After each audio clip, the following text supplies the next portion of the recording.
All right, so we have here a Terex PT30, and we are changing the sprockets on it.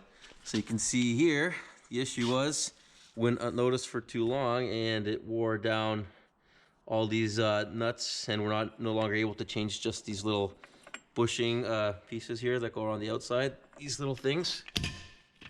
So we have to completely change the whole sprocket assembly, which this is just a kit, basically plug and play. So we're gonna have to undo this one and replace.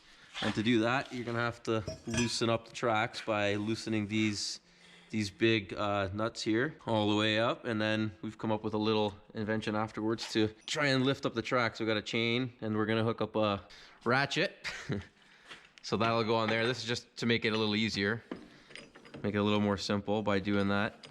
So you'll hook that up on the chain, and then we can just ratchet that up to pull the track up, and it'll hold it in place. Just makes it a little bit more easier going to access.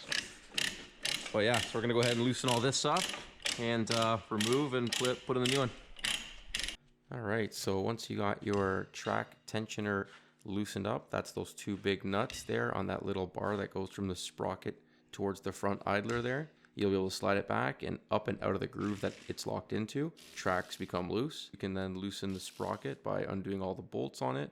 It might be hard to do with the drill at first, so you have to crack them with a ratchet set with a longer arm to get them loose at first. Once you have them loose, you can then finish them off by drilling them off or however you like. You're gonna wanna have a big bar to be able to pry the track up and the sprocket out. It is a little bit difficult to get this part actually out. Those teeth where the actual sprocket grabs to move the track, they're hard to get out of the groove, so you have to fiddle around with it quite a bit, and it should definitely have somebody to help you. So at one point I even have to jump in the machine here just to pull ahead or backwards, whatever you need to get the machine into a better position.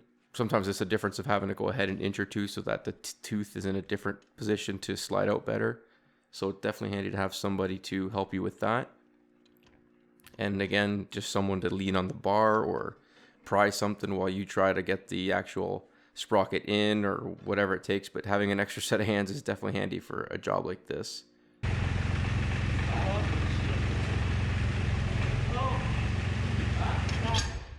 Yeah.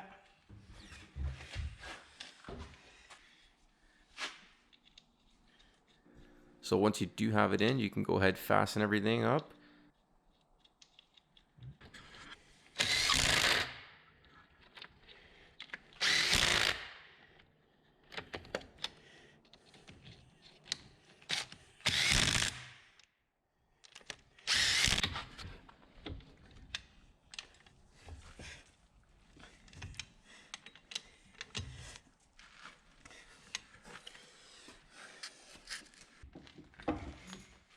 Okay.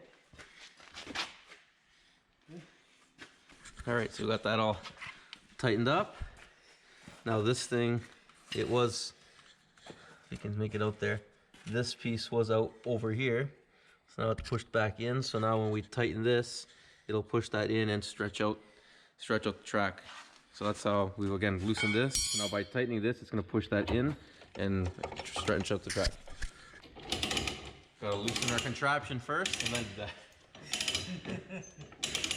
Okay, so once you have your sprocket in, the next step is to go ahead and tighten up the tracks again. Make sure that the tensioner bar there is locked into the right groove before you tighten it all the way. So once you get this all tight, that's it. The track is on. Just make sure everything is correctly fastened, bolts tightened, track tightened up, proper tension, and that's it. That's all there is to it. So guys, thank you for watching. If you liked the video or if you found this helpful, please give it a like. If you're new to the page, subscribe. I got all kinds of different content. Stay tuned for more. And as always, take care, everybody.